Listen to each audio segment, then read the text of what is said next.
Whoa, buddy. Put that thing back in its holster. We haven't gone anywhere. I don't understand. Check out the MichaelDukesShow.com for information on how to get access to the podcast. Welcome to the party, pal.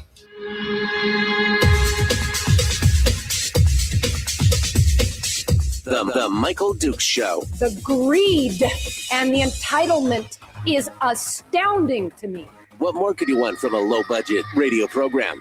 This is a dumpster fire. That was just BS. It is time to get a new perspective. We know just what you need, and we've got just the cure. Open wide and prepare for a steaming hot cup of freedom. I just don't fathom it. The Michael Dukes Show, streaming live across the world. Oh, yeah, live around the world on the internet at MichaelDukesShow.com and across the state of Alaska on this, your favorite radio station and or FM translator. Hello, my friends. Welcome to Hump Day, middle of the week, downhill slide to Firearms Friday. That's, our favorite day of the week is Friday for many reasons. And welcome back to the program. Just a couple quick mentions here this morning before we get started. We've got a full boat today for sure to get things ready to rock and roll. Quick reminder, just for those of you who are not keeping track at home, we will be on hiatus and vacation. The show will be on vacation starting December the 22nd, and we will run all the way through the first of the year. In fact, our first day back on the airwaves will be January the 5th, which will be Monday the 5th. We will be on vacation, and you'll be listening to alternate programming wherever you are in the state. So just a heads up to all of you out there. So don't be sending me a text message at 6:00 in the morning on the 22nd and wondering where I am, because I'll be sleeping. That's what'll be happening. I guarantee it. It's going to happen. Also, don't forget the holiday recipe contest is up right now on the Facebook page, facebook.com/Michael Duke Show. Not a single one of you have shared a recipe, and I'm very disappointed. Just want to say, we'll see if we can get Zachary to put one of his favorite family Christmas recipes up on there, just because it's fun. That's what we're sharing. We're all here to steal the good food recipes. That's what it's all about. And finally, don't forget, if you're down in the peninsula on the 21st, the radio stations are sponsoring the showing of A Muppet Christmas Carol at the Porcupine Theater. Come join my family. We're going to have a great time. It's one of our favorite Christmas movies. We love that. So it's good. All right. So before we go any further, what's going on today? All right. We're starting off here in hour one with Zachary Christensen, who is with the Reason Foundation. We're going to talk about defined benefits. I know you think, oh, that's exciting. Well, it is. It's very interesting, and I want you to be paying close attention and taking notes on this. There'll be a quiz later. All right. And then in hour two, gubernatorial candidate Dave Bronson is going to be joining us. That's right. One of 15 candidates, or 14, whatever it is. I can't keep track anymore. He's going to be down here in Homer on the 15th. And so we wanted to give him a chance to give us a little precursor to what he's got going on. He's going to be joining us in hour two today. Whew, man, we got through it all. So let's get started. Shall we just jump into it with both feet? I think we shall. We're going to jump into it with Zachary Christensen, who is with the Reason Foundation. In fact, he is the, what's the official title here? He is the Managing Director, Senior Policy Analyst for the Pension Integrity Project for the Reason Foundation. Seems like we found the right guy. So Zachary Christensen, Merry Christmas, my friend. Welcome to the program. Thank you so much for having me. It's great to be here. It's always good to start off an early morning with talking about pensions. Yes, I mean, that's what everybody hopes for. They hope that tomorrow morning pensions will be on the menu, right? Yeah. Anyway, so we appreciate you coming on board. Now, Zachary, this has been, first it was a wipe our brow. Whew, we got out of it. 2014, we got out of our first set of pensions here in the state of Alaska. It only left us with this large, gaping, bleeding wound of, at the time, $13 billion in unfunded liability. We've whittled that down over the course of 10 years to where the liability sits at about $6 or $7 billion. And now there's a new hue and cry starting last year that what we really need to do is return to defined benefits. But don't worry, This time we're going to do it right. It won't be like the last time. It'll be now. You've been studying this stuff for a long time. Defined benefits are kind of the old way, right? I mean, that's the horse and buggy way compared to the interstate of what we have today. Give me some background on defined benefits as a whole before we get into it as Alaska, and I mean, what historically has been happening across the country. Well, right. Yeah, you laid it out pretty well there. Yeah, defined benefit plans, or we'll just call them pension plans, have been around a very long time, and they were established to basically take care of people who spend an entire career working in the same position, working for the same company. So it actually ends up backloading a lot of the value of this type of retirement plan. Essentially, it incentivizes. It's traditionally was used to incentivize people to stick around 20, 30 years. But the modern workforce has changed a lot since our parents' days, when you were expected to work for the company for 30 years and end up with the golden Rolex at the end of all that. Nowadays, people just don't stick around with the same company as long. They're usually much more mobile. They're expected to maybe stick around 5 years, if that, on average.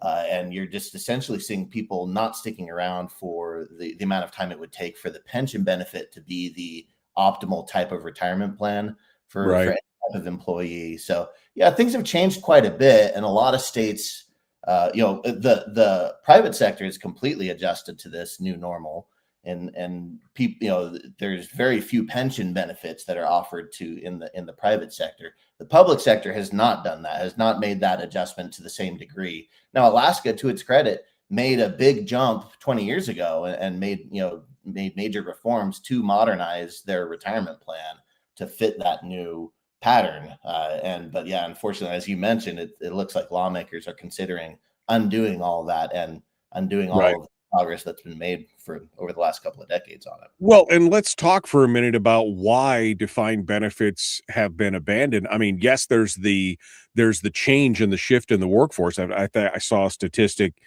said something. I'm Gen X, but they said even millennials are now expecting to change careers or change jobs like a dozen times over their career paths.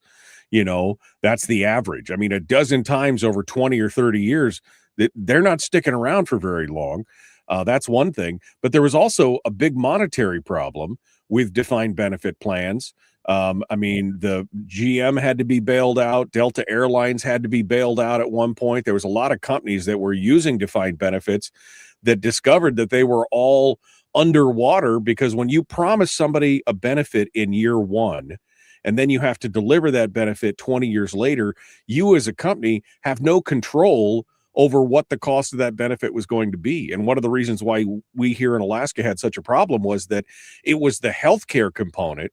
They had no idea that healthcare was going to quintuple, sextuple, go up 8 factor times. All of a sudden, they were promising things that there was just not enough money to cover it. And that's been happening across the country in private sectors and in public sectors, right? Correct. Yeah. You're seeing massive costs balloon in healthcare. If you're talking about just pensions, as you mentioned, you have to essentially, you're making a promise up front, and then you're having to deliver on that decades later, right? So it's what you have to do you have to put in a lot of assumptions. So you're assuming that there's going to be, that people are going to age to, or they're going to make it to a certain age. You're assuming a lot of different things, but the biggest assumption usually is just the return on investments that you're going to be able to achieve over the long term. And unfortunately, most pension plans around the country, including Alaska's, have not been able to achieve what they initially assumed they were going to. The market shifted, it changed, and it took people a long time to adjust to that. Whereas before, it was kind of it was very easy to achieve an 8% return over the long haul. That's just really not the case anymore. And the plans in Alaska, and of course, we said they closed, but they're still operating for people that were in those plans. They are still assuming about a 7.25% return annually. And that's above the national average. They're probably not going to be able to achieve that. So essentially, what that means is you have to come up with that money somewhere. So what ends up happening is it has to come out of government budgets. Like that's the only way to do that, because you have to still deliver on that promise, even though the investment returns haven't been up to what you were hoping. So financially, from a financial aspect, you're putting a tremendous amount of pressure on state and municipalities and anybody that's participated in this in the past, because again, we still have about a $7 billion unfunded liability on tiers 1, 2, and 3 of the original, pension plan. We moved to tier 4, which was defined contribution. And that's been staying, that's been staying steady because, again, we just contribute to it. We don't plan on anything else outside of that. But now we have this return. And I know that you guys have done some numbers on this, and I want to get into the actual numbers, because what we keep hearing, and I'm sure you've probably heard this in other states, but what we keep hearing is, oh, no, this will be cost neutral. Oh, no, this will actually save us money in the long run. And I hate to be that guy, but there's no such thing as a free lunch. You can't promise somebody a 20-year pension and say there will be absolutely no cost, or it will actually save us money because of training and retention and everything else. I mean, tell me what is the actual costing of this? You've looked at the model. You've looked at what they are proposing. Tell us what you see as a pension expert. What do you see here in what they're currently proposing here in the state of Alaska? Yeah, so as you mentioned, it's you'll get valuations, or you'll get analysis from the actuaries that have looked into the plan. You can look at lawmakers who are looking into how much this is going to cost. And yeah, if you put in assumptions that the plan is going to return 7.25 over the long haul, again on investment returns, you can build it up to look like this would be cost neutral, right? But one thing you should understand, so this piece of legislation that the state's considering, it wouldn't just pivot and change the retirement plan for workers going forward. It would actually retroactively change these benefits as if the state had been promising public workers going back 20 years this pension benefit. So it would essentially undo all of that progress that's been made on de-risking and getting the state's budgets separated a little bit from that market risk and those risks based off of all those other assumptions. So we've modeled both of the state's major plans that would be impacted by this undoing of the reform, and we've looked into it. You can show it to look cost neutral, but what we like to look at is, and what we like to assume is, that the plan will not achieve that 7.25% return, which is, I mentioned before, pretty low. Well, historically, what is a plan? I mean, there are other plans like this out there, or similar plans. What has their historical returns been? What is a good market number to pick as far as returns go? I mean, you said we started at 8, now we're 7.25. That's still not cutting it. What's the average plan, or what's a good plan actually planning for as a rate of return? So on average, all public pensions are just below 7% on an expectation at this point. They're still kind of bringing that down gradually. Every year that's coming down. The more responsible plans we're seeing starting to anchor around 6%. And you'll see if you look back at Alaska's plans over the last 20 years, they've historically achieved around 6% over that time span. So that's probably a good place to assume that these plans would be actually achieving, is around 6%. It could even be lower, since this is something that has to be paid. It's essentially like a debt. So it is, you have to understand that there's a great amount of risk assuming that they're going to achieve a high return, because what you end up doing is you end up putting a ton of risk, and you end up imposing a lot of costs on future budgets if you don't get it right. And so we've modeled these two plans. We've looked at it. We assume they're not going to achieve that high amount, that high return. And we apply the same amount of stress that the plan has experienced over the last 20 years. So that includes the Great Recession. But assuming that there are going to be recessions in the future and they're not going to achieve that high return, we estimate that this undoing these reforms could actually could add over $11.4 billion to costs on government budgets over the next 30 years. So you can make the numbers look like it's cost neutral, But lawmaking and decision making should be based off of what could be happening and what very reasonably could happen over the next 20 years. And so, yeah, that's the number we're trying to convey and tell lawmakers, be careful. Like, this is a big cost.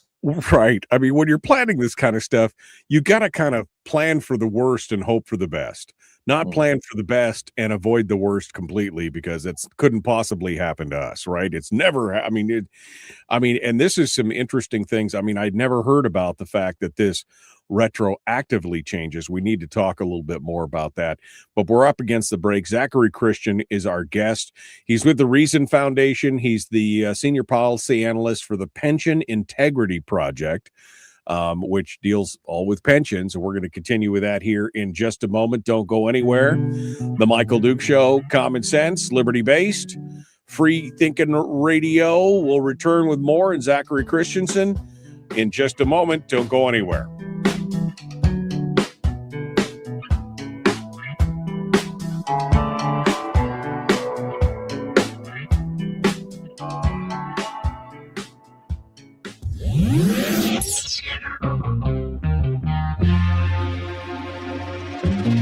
Listened to by more staffers in Juneau than any other show, because their bosses told them to.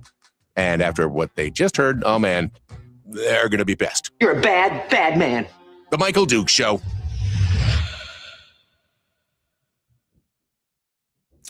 All right, Zachary Christensen. If I call you Zach, I apologize. Zachary Christensen is our guest here at the Reason Foundation.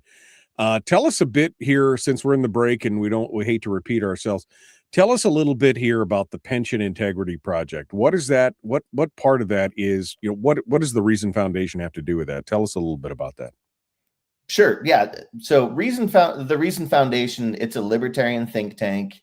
What that means is we're a nonprofit. We have donors who are giving us money to explore and help guide lawmakers in a lot of policymaking areas. What I do, so I'm the managing director of the Pension Integrity Project. What we do specifically is we're trying to advise and help lawmakers all over the country with these challenging pension policies that are, that can cost a ton of money. What we try to do is we're trying to bring the numbers. So we do a lot of actuarial modeling. We do a lot of technical assistance with these questions. And what we try to do is help lawmakers make decisions based off of a long-term perspective. What you'll see a lot of times when it comes to retirement policy is just like you'd see with an individual, there's a lot of unfortunate decision-making that focuses too much on the here and now and what's going to happen this year and the next 5 years, rather than the next 30 years. And what we try to do is bring the taxpayer's perspective to those decisions and the decision-making process, so that there aren't all of these undue risks being applied onto taxpayers and government budgets over the long haul. We talked about how there's been a shift in the private sector. Again, I don't know if you will find very many private companies or private entities that are actually using a defined benefit model for their pensions. But even a lot of the governments and municipalities, they've been moving away from it as well, simply because they understand, as we were talking about earlier, you just can't predict what a given benefit is going to cost accurately in 30 years. I mean, you can save, you can hopefully get a big enough rate of return, but even then, sometimes it's not enough. That's right. Yeah. These pensions it's very difficult to promise something today and then pay for it a few decades later. That's kind of what all states and all governments have been facing, is this massive cost that has ballooned. It's been a massive unexpected cost. And so what's unfortunate is a lot of states are still trying to catch up, get that unfunded liability or pension debt paid down. And you're essentially seeing a lot of government budgets go toward paying benefits that were promised years ago or even decades ago, which is very unfortunate. And it's a source of inequity, actually, because you're making taxpayers or government, the government budgets pay today what was for something that was done years ago. Right. For employees who probably aren't even there and actually in the workforce anymore. You're still paying for employees. You're paying today's actual budgets are going in part towards paying pensions for employees who are no longer there. It's not that we don't owe it to them. I'm not saying that. I'm just saying in a perfect world, all of that money would have been set aside earlier and they could have been paid now, and we could use today's dollars to pay for today's problems instead of yesterday's and yesteryear's problems. And yet we're seeing people wanting to go back to this. This is I guess I don't understand the attractiveness other than it obviously takes care of those government employees who usually are big union members. So there's a lot of union involvement in this. What are you seeing in that? We got about 45 seconds. Yeah. So that's a huge push. You'll see from public unions. They're trying to unroll these reforms, these cost saving and risk reducing reforms that were done in the past to bring back the benefits that they had in the past. You'll see there's a big push. They mentioned recruitment and retention as if this is going to be something that's going to recruit and retain public employees better. That's just don't get ahead of me. That's going to be one of our next topics. Okay. Don't get ahead of me too much on that one for sure. All right. We're talking with Zach Christensen from the Reason Foundation. Let's get back to it. Here we go. The Michael Duke Show, common sense, liberty-based, free thinking radio. Let's do it.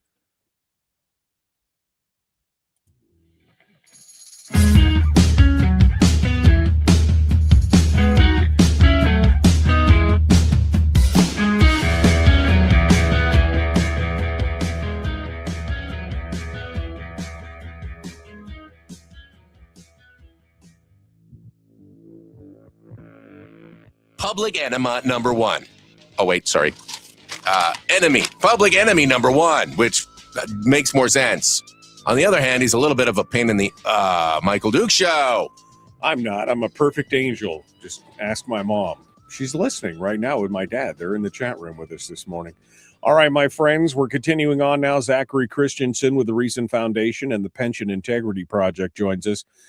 We're continuing now in our discussions of defined benefits and this proposal.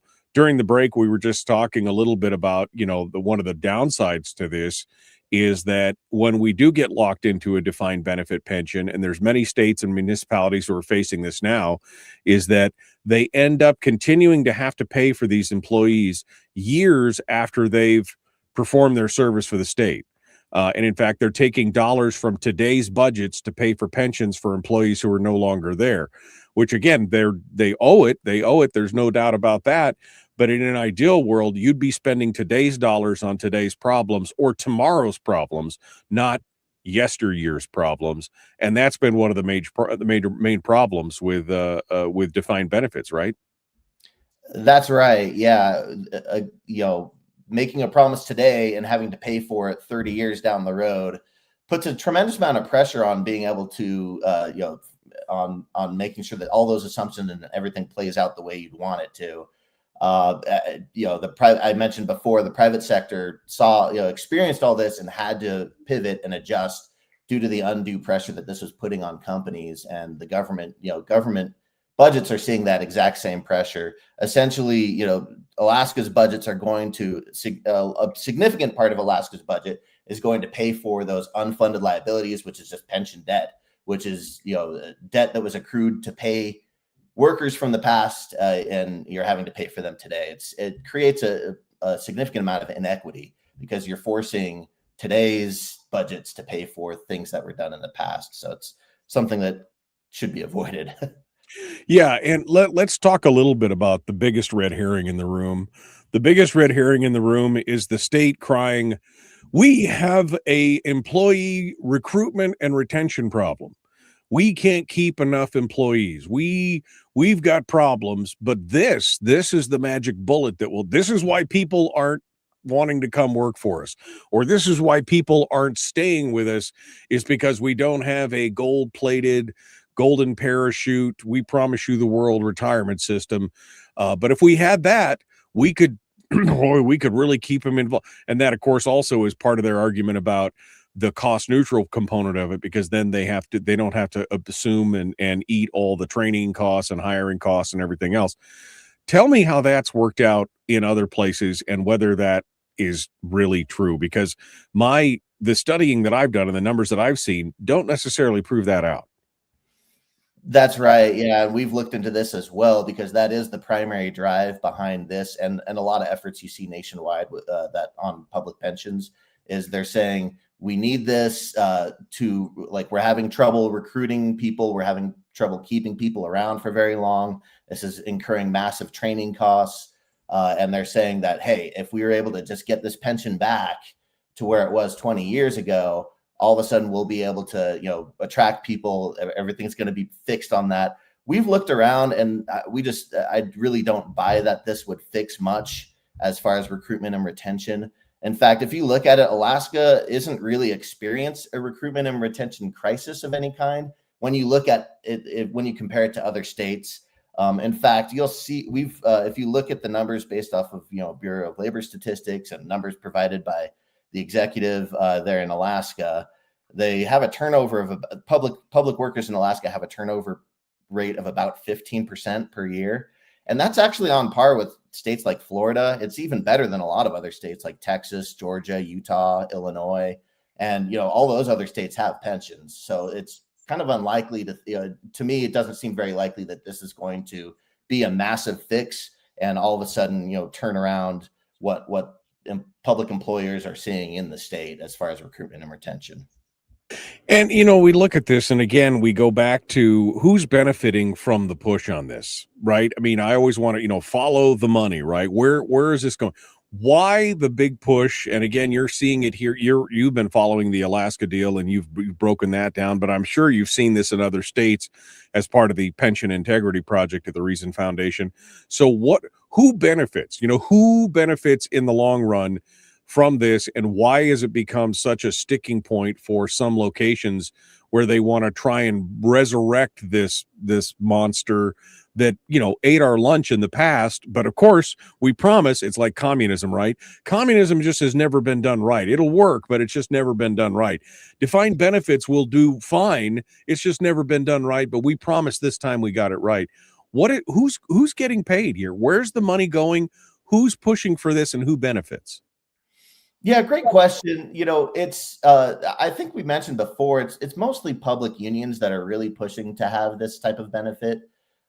It's the reason they do it is it tends to be a bit of a rallying flag for them, and it's something that they can all kind of rally around and get behind and work for. It's a benefit. The reason they want it so much is that it essentially removes all the market risk off of their shoulders and places it on government budgets and forces government budgets to have to incur all of that risk and all of the additional unexpected costs that may come from that. And there is a value to that, of course, but the problem with that is it's hard to calculate the value of that, and you end up experiencing the cost of that over decades, and that's what we're trying to avoid. Yeah, so basically we're shifting the responsibility from individual employees who would have to take control of their own pensions and they have to make the decisions and everything else, and we're rolling it off onto future generations of taxpayers essentially. That's right. Yeah, you're reallocating that risk, right? So it's kind of complicated and tough to conceptualize, but that's essentially what's happening. And I would just add that it's again, I would just reiterate that there's a very low chance that this may appear to be more attractive to some people, but most people are not sticking around long enough in these positions to really take advantage of this type of benefit. In fact, most new hires in Alaska and most of the states we look at are going to end up moving on within 5 years. And in those cases, they'd just be better off with the current defined contribution 401k style plan. With those, they get to take advantage of the upside risk too, the upside advantage that you can get. So right now, having a defined benefit can be nice. So what you're getting, but it creates a limit as to how high those returns can go for yourself as well.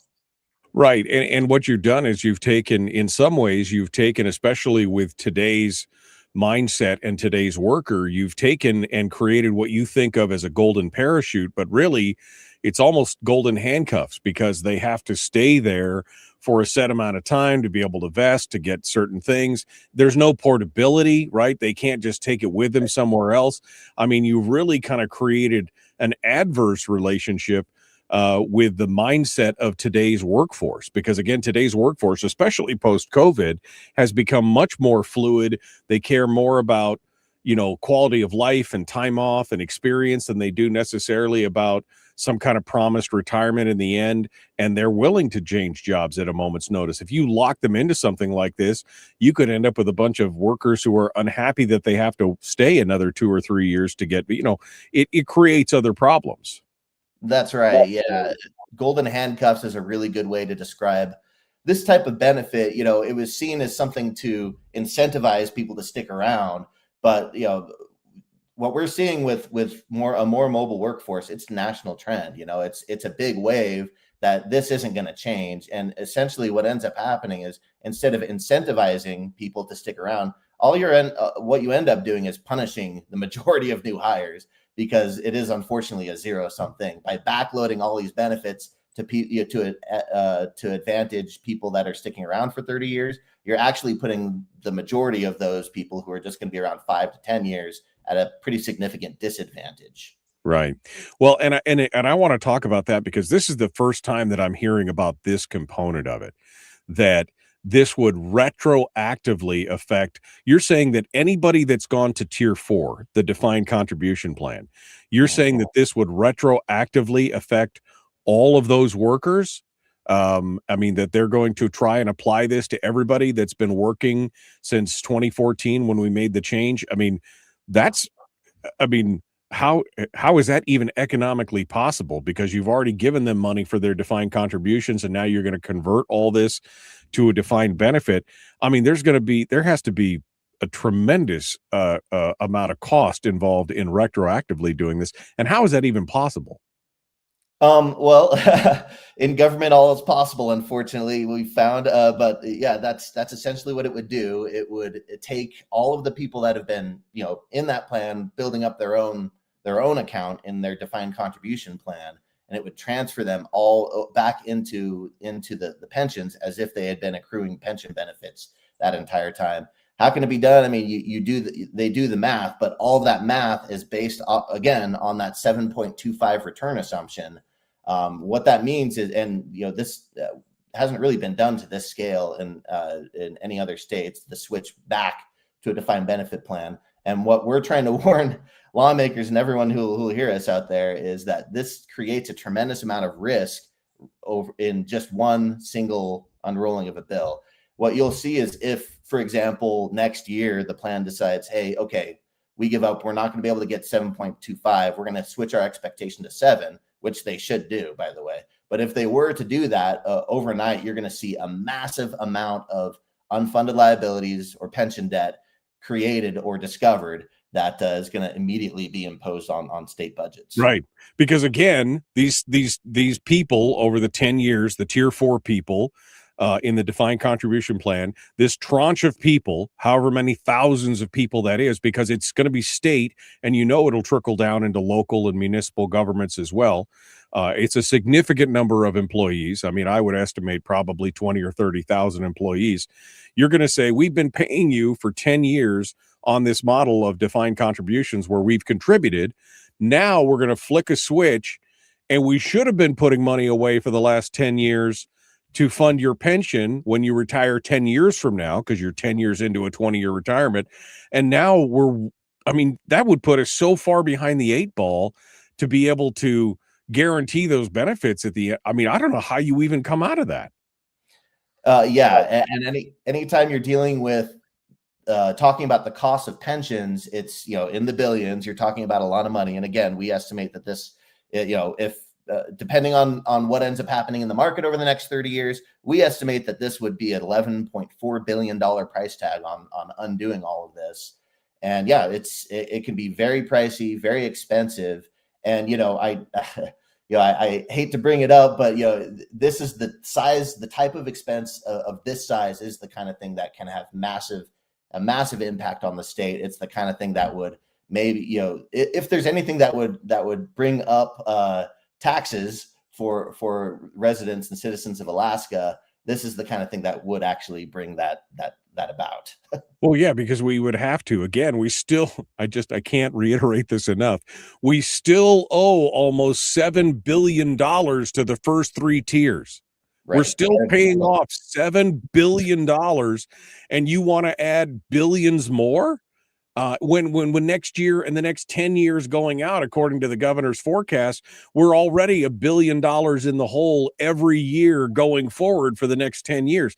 So 10 years, that's $10 billion in the hole, and those are on rosy flat budget assumptions. And then you want to add to that another 11 billion over the course of 30 years. So another what?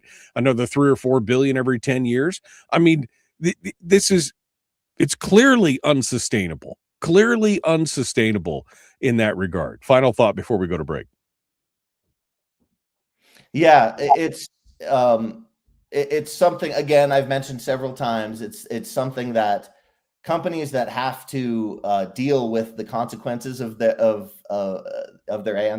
their policies have moved on from. So in the private sector, it just has become unsustainable, this type of benefit. And it's something Alaska made the right choice on a while ago, and it's unfortunately something that they're reconsidering. Well, it's because private companies don't have the ability to tap the electorate for more money. That's the thing. You know, they don't have the power of the gun to hold something to people's head and say, you're going to pay this or else. That's why private companies have gone away from this, because they know it's unsustainable. And some municipalities and states have gone away from it because they know it's unsustainable. Zachary Christensen, our guest, the Reason Foundation. We're going to continue here in just a moment. We got final segment coming up. We're going to ask him for some solutions. I know there's been some other things suggested that could be used as alternatives. We're going to talk about that here in just a moment. We'll be back. The Michael Duke Show. Don't forget, gubernatorial candidate Dave Bronson is going to be joining us at the top of the hour for hour 2. We'll be back with more. The Michael Duke Show. Common sense, liberty-based, free thinking radio.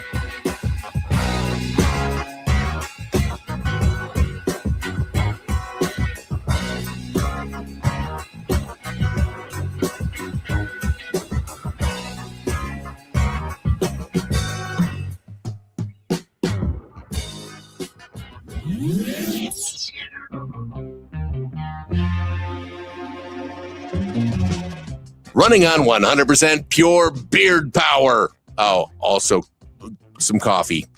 We dip our beard in coffee. Ha, nice beard. The Michael Duke Show.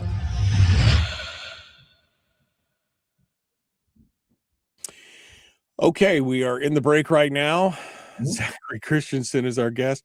I mean, again, Zach, this whole thing is just mind-blowing. This whole the revelation to me at this point, which I've been kind of following along with this, not too much, but just following along.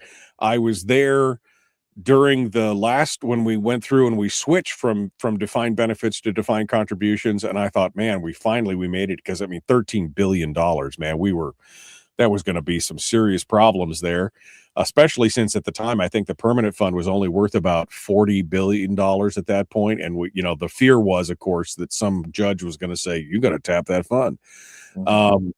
But the fact now that we're talking about retroactively, I did not realize that the retroactivity was part of this. Mm-hmm. That it's mind-boggling. It's mind-boggling to say, we're going to just throw all these people into the mix, and now you got to pay for them. But now you've only got 10 years to pay to make up for the previous. How are they going to put away 20 years worth of stuff in 10 years? How are they going to make those kind of returns? So unfortunately, it's really easy to make the math work on this stuff. So it's very easy, to look at it and say, hey, because essentially what it boils down to is a pension. We've been talking a lot about like how at its core, a pension creates some bad incentives and, pushes risks down the road where it shouldn't be. But, the math of a pension works, and it still can work. It's just, you have to get those assumptions right. And if they continue to assume that they're going to get that 7.25, you can make the math work and make it look like it's going to be cost neutral. That's what it comes down to. So we're trying to calibrate decision makers based to look at it and say, hey, look, like The last 20 years have not panned out that way. Like, what's your plan for if the next 20 years look like the last 20 years? You should, Right. at the very least, base your decision off of that. If they had come up with a plan like this and they said, okay, here's our plan. We've learned lessons from the first go around. We've done all this. We got better actuarials, yada, yada, yada. And we're assuming a return of 5.75 or 5.5. Would the numbers work then? I mean, would then it be like, okay, that works, and you could justify it, and you may actually save money in the long run? Is that something that could work? I wouldn't say it would save money. So if you were to do that, it would have a significant price tag. It would no longer be cost neutral.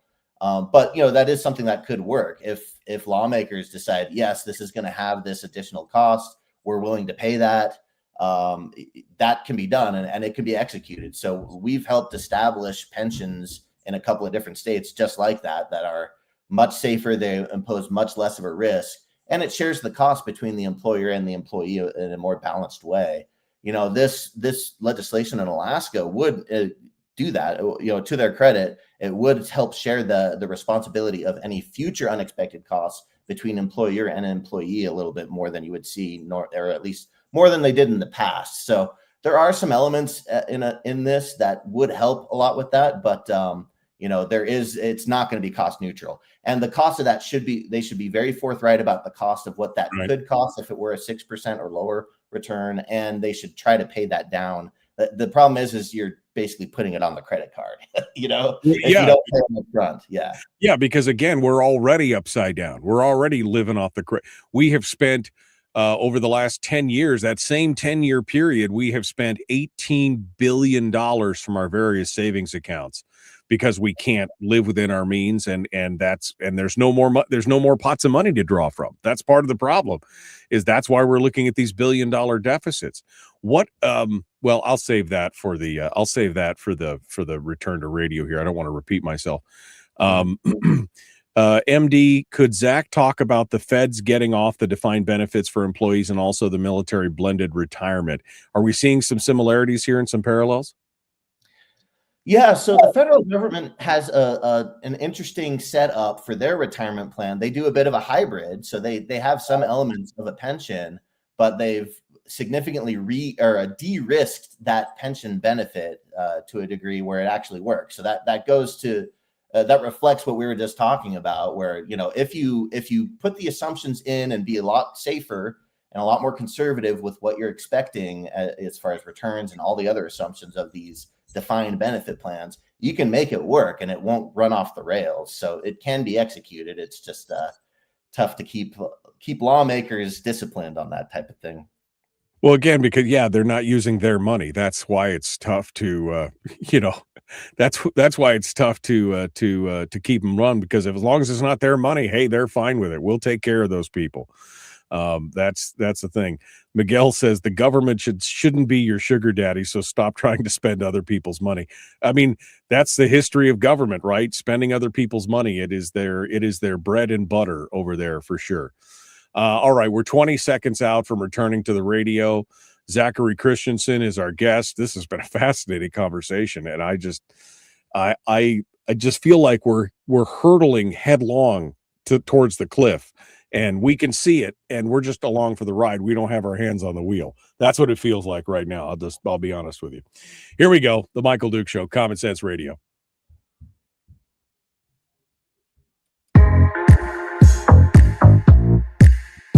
The Michael Duke Show. Not your daddy.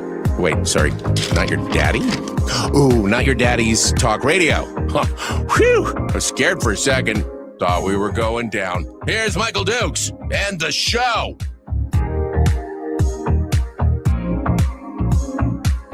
Okay, we're continuing now. Zachary Christensen with the Reason Foundation. He's the director of the Pension Integrity Project. We're talking about the potential for defined benefits here in the state of Alaska. And again, I was just saying before we came back from break that I just feel like we're hurtling towards this abyss. We can see the cliff. We know we're there. And unfortunately, we're just along for the ride. We can't, we don't have our hands on the tiller or hands on the wheel. And the politicians are just, shoveling coal into the box to watch the train go over the edge. And they're like, it's going to be fine. Don't worry. But there are some solutions out there. And I just ask you, I know there's a couple different proposals out there. I know you guys have talked about some stuff. But I was saying, is there a perfect way to make this plan work? Like I said, so instead of planning or writing it out arithmetic wise that it's going to give you a 7.25% return, what if you went down to 5.5%? And you said it could work, but that now it's not going to be cost neutral. There's going to be costs involved up front. And then it could work from then on. But what kind of costs are we talking about? If we drop the assumptive return from 7.25% down to 5.75% or 5.5%, what does that look like as far as upfront costs for something like that? Well, it's very expensive. It's billions. It's in the billions. So we'd probably be looking at 6 to 10 billion or more as far as an additional cost if you were to kind of create those assumptions that are more conservative. But we've seen some states have done this with plans. No states have quite done it to this scale that Alaska's attempting to do right now, where they're switching completely back and undoing all the over a decade of progress. But it can be done. It's just it creates a massive cost, and it would be better if, for once, lawmakers try to just pay that down and pay it today rather than pushing on the cost to future budgets. $6 billion, $5 or $6 billion up front. Again, let me remind you, we still owe $6 to $7 billion off the previous plan, so now that goes to 12 or 13, but there are other solutions, right? You guys talked about one of the things that can be done if you're looking really truly to keep and retain and do all these things, is you could flesh out the defined contribution system that we currently have, the new tier 4. That could be, you're saying that may not be as competitive as it is in some other states and some other areas. Yeah. So, I mean, retirement policy it's very important, right? We're trying to make sure that people we're also simultaneously, while we're dealing with all these cost estimates, we're trying to deal with the retirement crisis in the country where, people are not saving up enough to sufficiently fund their retirement or their post-employment lives. And, I'm sorry to interrupt, but I guess my first question to that is, why is that our problem? Why is that a governmental problem? If you didn't save up enough, if I don't save up enough for my retirement, why is that someone else's problem? Sure.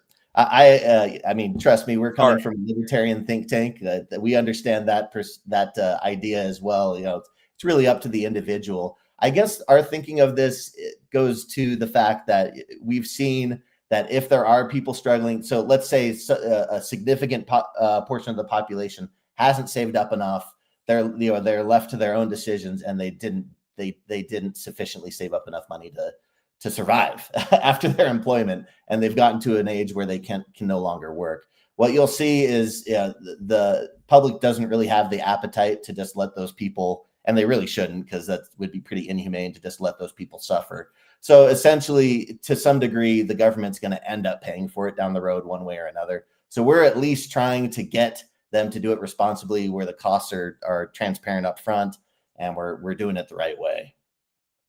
So an increase in the defined contribution, how would you fix if I gave you the magic wand and your emperor for the day in the state of Alaska with your background in the Pension Integrity Project? What would be your fix, quote unquote, for the current retirement system? What would you recommend? What would you do? What would you put in place? Well, I would split this into two categories, but first, we've identified there are some things that could be done to improve the state's defined contribution setup. First of all, the contributions going into for public safety members and employees, so that'd be police and fire. It's a little bit on the low end, so there's an opportunity to actually improve that. Have the employers contribute more into that fund, which would actually be it would be a benefit bump. And it could help with some of the recruitment and retention issues that they're talking about. But more importantly, it would address what may be a weakness as far as retirement security for public safety workers in the state. And additionally, teachers. So what's interesting is public workers in Alaska do not contribute. They do not participate in Social Security. And so they have to make sure that they're replacing that with enough contributions, going into their plans. And unfortunately, the teacher plan isn't participating in a supplementary plan that the other public workers in the state have to help address that. So the teachers should switch that. They should have, it would be very easy. It would cost money, but it would be very easy to have the teachers participate in that supplementary plan as well, so that they're getting enough money. That would improve the DC plan. Well, and that would be a solution maybe to retaining, and also, of course, if you have a defined contribution plan, you own a retirement and you could take it with you. So if you decide to leave, you still have that same plan. The contributions from the state obviously would stop, but then you could then plug in whoever your new employer is and do that from there. I mean, it gives you that portability as well, right? Correct. Yeah, that's one of the advantages to these defined contribution plans, is that you're able to take what you've saved up and take it with you. So, strategies change, life situations change a lot throughout one's career. So it's good to have that flexibility to take it with you. And then it's a little bit more engaging as well when someone's like actively engaged from year to year in what they've saved up. They know what they have, and they're able to adjust strategy, depending on what they need. And of course, this Kevin points out, and I've made the point several times, this is not just about state employees. This is not just about the state of Alaska, because as with the previous pension program, this pension program spread out to every borough and city and municipality in the state. And then all of these, and now all these people, all these entities have still been on the hook for payments to those retirement plans for people. I mean, the Fairbanks North Star Borough still paying on their pension liability from the previous thing. And so this is going to create problems and trickle down from there. We got 90 seconds here. I want to give you a chance to give us your final thoughts on this pension proposal and where we need to go from here. Thank you. Yeah. So I think we've talked a lot about just making sure that lawmakers are very transparent and clear upfront about what these things could cost. And so that would be my parting thought, is just that let's assume the next 20 years go like the last 20 years, at least as far as returns go. And let's build the decision off of that. And then let's just be upfront about it. So we're not hiding the ball. We're not passing on risks to future generations and forcing the hand of future budgets, and future lawmakers. Let's just be responsible. Let's take care of things today and make sure that we're paying for what we're promising. Well, and at least be transparent about the true cost, right? That's the problem. They keep trying to hide the cost, like it's going to be neutral, it's going to be this, it's going to be that. We've got to acknowledge the reality, because we don't have any more funds to draw from. That's what I've been saying, and that's what we're talking about here. Zachary Christensen, Executive Director of the Pension Integrity Project for the Reason Foundation.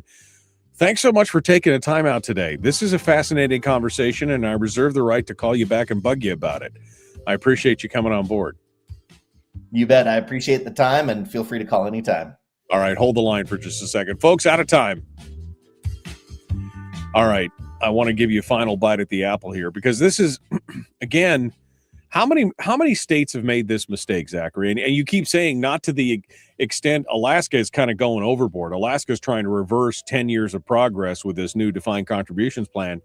So you said you haven't seen a state that has done it whole hog like this, but I mean, there's been other states that have attempted things similar to this, and has it worked out for them? I mean, give us your final bite at the apple here. Yeah, I mean, the national perspective on this is interesting. Just about every state has done one kind of reform or another on this, because it's just been a ballooning cost that has had to be addressed one way or another. So, only a few states have been as brave as Alaska was back when they switched to a DC approach. It's really just Alaska and Oklahoma, and then just recently North Dakota did a full switch over. None have reversed course on that. So it's really kind of new ground on what Alaska is attempting to do here, and it's something that they should be lawmakers should be very wary of that understanding, especially since it's not just a switch going forward. It's again retroactive. If you had the ears of the lawmakers, and I know you've your folks have sat in front of the legislature, the Alaska legislature, and made these presentations and talked about these things, and I just think that they're got their iPods in or something, they're not listening. But if you had their attention, if you had them by the scruff of their neck and had them looking at you, what's the thing that you would say to legislators? Because we're going to start the session here in 30 days, 40 days is the new session's going to start. And this is going to be this. They're already talking about it. Between this and K through 12 funding, these are the two things that they're going to be talking about. What would you say to them if you had them by the scruff of the neck and you had their attention and that you were looking at them? What would you say to those legislators? Well, so we deal a lot with lawmakers, so we understand there are political realities. I'm a numbers guy, right? It's easy for me just to create the numbers and say, yo, according to the numbers, this is the right choice. But, life is more complicated than that, of course, and there's a lot of political realities. With something like this, if lawmakers truly do want to switch back to a pension for Alaska employees going forward, it can be done. Let's be transparent about the cost, but there's also some things that they could do. Luckily, well, to their credit, they've done some things with this legislation that would at least put some of the costs of future unexpected costs, some of the burden of future unexpected costs on employees. They could see their rates go up. There's significant limits to that, but they could share some of the future costs of unexpected costs. They're keeping the DC plan open. Originally, this bill was introduced and they were not going to they were going to close it completely. So they're at least keeping it. They've amended it now. So this is good. So they're at least keeping the DC plan as an option for people that are coming in. What we would say is the next step that they should take on this bill, if it's going to happen, is they should look at the defaults. Right now, it would be set up so anyone who doesn't make an active selection, any new hire that doesn't make an active selection is going to end up in the pension. They should switch that around because, as we mentioned, the DC benefit actually is more advantageous for the majority of new hires. So they should switch that so the default is the DC plan, and then they could still have this pension option, for anyone that wants to take that approach. Now the question is, of course, will these folks actually listen to what you just said? And I think that, so far what I'm seeing is the answer is no, because it's so much easier just to pretend that it's going to be cost neutral or pretend that they don't have to worry about, because they won't be here in 20 years. They don't care, right? I mean, at that point, these legislators won't be here in 20 years. They'll be sipping Mai Tais on the beach or doing something else or whatever. So it just doesn't matter. It sounds good. It feels good. That's what they want to give. All right. Well, Zachary, thank you so much, my friend. I appreciate you and I appreciate all the Reason Foundation does on these kind of things. You guys are one of my favorite organizations, and I appreciate, as a libertarian, I appreciate all that you do. I hope you have a Merry Christmas. Thank you so much for coming on board. You betcha. Thanks for having me. All right, Zachary Christensen, the Reason Foundation, getting things ready here. I see that Dave Bronson is in the green room. Let's go ahead and we'll test his audio before we bring him on here. We're about ready to start. We're about 2.5 minutes out. Let's get Dave up here on the program and see what he has to say. Good morning, Dave. How are you? Good morning, Michael. Thanks for having me on. How's the audio? Sounds good. Sounds good. Looks good. I think we're all good to go. You ready to rock and roll here? And you bet. All right. So I'm going to put you back in the green room. Hold on there for a moment. We'll be back to you here in just a minute. Whoops. Let me put me back there. All right. We are coming up to it. Kevin in the chat room says, I will. Kevin is listening. Representative Kevin McCabe is listening. And that's good. Kevin, we just need 31 more of you. That's all we need is 31 more, or 30 more, I guess, with you. So that'd be 30 more, 31 total. That's all we need is 31 people who understand that you can't make chicken salad out of chicken droppings, right? I mean, it all comes from a chicken. It's just not the right, and that's what they're trying to do. That's what they're trying to do with this defined benefits thing. Oh, it's going to be great. It's going to be great. Cost neutral will save us money. It's going to be fantastic. I mean, we're going to put all these people back onto the defined benefits plan, and that's going to cost you several $billion. But don't worry, cost neutral. All right. We got to go. We're going to get started here. Dave Bronson is our guest. We'll be back. The Michael Duke Show, Common Sense Radio. Here we go.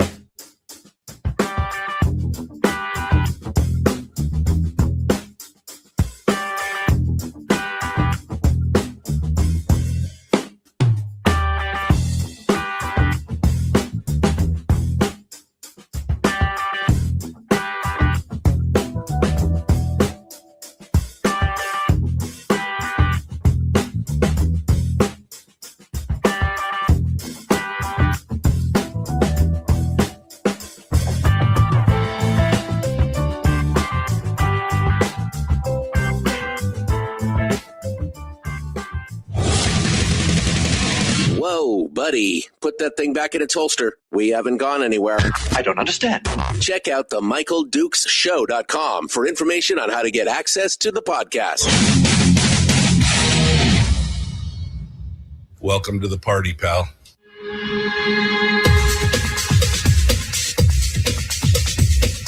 The Michael Dukes Show. The greed and the entitlement is astounding to me. What more could you want from a low-budget radio program? This is a dumpster fire. That was just BS. It is time to get a new perspective. We know just what you need, and we've got just the cure. Open wide and prepare for a steaming hot cup of freedom. I just don't fathom it. The Michael Dukes Show, streaming live across the world. Hey there, hi there, ho there. Welcome back to the program. It is the Michael Dukes Show, broadcasting live across the state of Alaska on this, your favorite radio station and or FM translator, and live around the world on the interwebs at michaeldukeshow.com. If you'd like to find links to everything, our social media sites and everything, that's where you go, michaeldukeshow.com. The audio-only live stream is up. Wednesday edition of the show, we just finished up with Zachary Christensen from the Reason Foundation and the Pension Integrity Project, talking about the proposed defined benefits change. And, that's disastrous. I'll just tell you that. You can go back and listen on the podcast if you missed it. We're about to jump into it with Dave Bronson, who is a candidate for governor. We're going to talk with him about his campaign, and he's got a campaign stop down here in Homer on the 15th that we want to talk about as well. Before we get to that, just a quick reminder. One, I will be off the air from the 22nd of December onward through the end of the year, and then we'll be returning to the airwaves on Monday, January the 5th. The show will be on hiatus, and so you'll be listening to alternate programming. I just wanted you guys to remember that.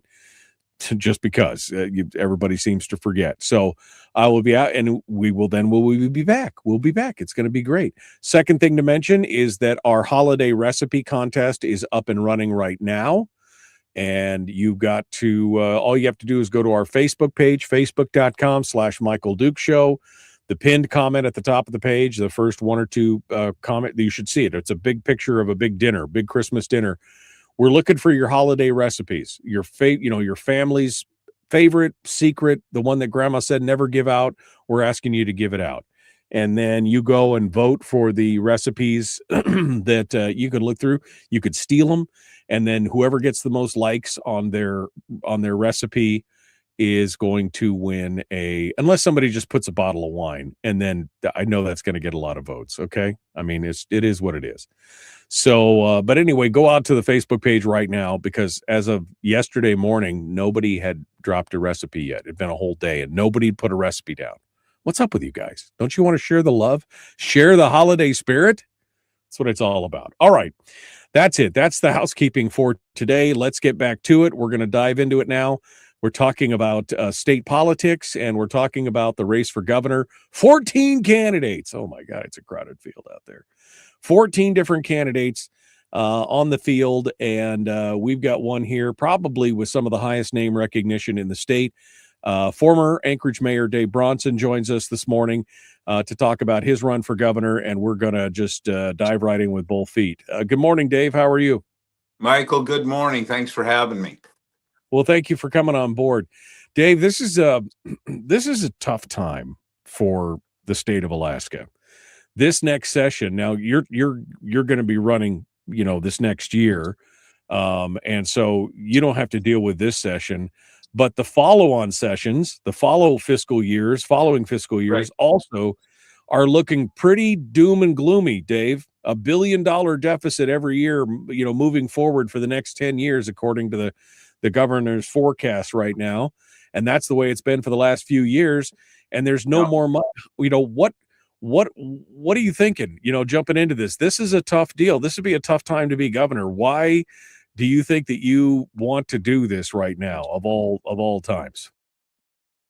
Well, I've sat in the seat that's most similar to this seat, mayor of Anchorage, About 42% of the population of the state lives in Anchorage. So I've got an idea what the job is about. And like you kind of say there, Michael, there's not a lot of good coming on the fiscal side. We've got a lot of opportunity coming on our natural resources side, certainly with the federal government. But you just said it, and you kind of answered it. Is we're out of money. So we're trying to do a lot of different things with the dwindling amount of money. Our GDP is trending down. Our expenses are going up. No small part, or not just due to shutting down the government for a couple of years nationally. After COVID, the COVID shutdown. So we're recovering from that. Inflation is now coming under control nationally. That's a good thing. But still, our challenges are in front of us. Resource development is we're not developing like we should. The cost of living, especially the cost of housing. We're trying to get the people, our kids, to come back to the state and want to live here. Well, they would love to live here many times, but they can't afford it because they can't afford the housing. So I'm not going to go through a whole shopping list of all the challenges that we're facing. You do a good job of that. We all understand what they are. How we deal with them, the leadership that we need to deal with them going forward is part of the big decision we're facing this next year. And you just said I'm going to be running next year. Actually, I've been running for a couple months here now. I announced on your show when I was up in Fairbanks a couple months ago. So we've been hard at it. This is going to be a tough several years to get to the point. It is. We've got issues with PFD. We've got to develop roads to our mining districts. We certainly got to get that gas line going if at all possible, and it looks like it's going to be possible. That's a good thing. But the revenues from that for state government, they're years out. So because of the depreciation that we have to allow the developers to recoup. So I know everyone thinks, well, we can just cut government and get our way to a full PFD. We can, we can't. It's mathematics. You said it. We're running out of that kind of money. Government has been leaned out in a lot of areas. I just spent 8 months working as the manager director of Ted Stevens International Airport, and we were very challenged with the number of people just to do fundamental stuff like maintain the building and maintain the runways. We're understaffed. So, people will come and tell you, "Oh, I can cut government in short order, and I'm going to get you your full PFD," which I'm a big advocate for. However, the math doesn't make sense anymore. I think, as politicians, we've mismanaged this for quite a few years, and now we're paying we're paying the price. Right. And so it's going to be tough. It's going to take a lot of. The next governor is in for a real fight. It's going to be difficult, but I think I'm prepared for that. Yeah. Well, and again, the election is next year. That's what I was talking about. Not that you weren't running, but that the election is next year. Right. So yeah, I know. you're not facing this next session. But this next session is going to be the proof. It's going to show us the proof is going to be in the pudding there, because again, we're facing a $1.5 billion shortfall. Now, a fiscal plan is needed in the state. We need a fiscal plan. And unfortunately, nobody has delivered one. The Fiscal Policy Working Group, it did come up with a plan that had bipartisan support in the group, but then couldn't get off the ground once it got moved back out to the legislature. But if we don't have a fiscal plan, how are we going to survive? What is Dave Bronson's fiscal plan for the state? You talk about resource development.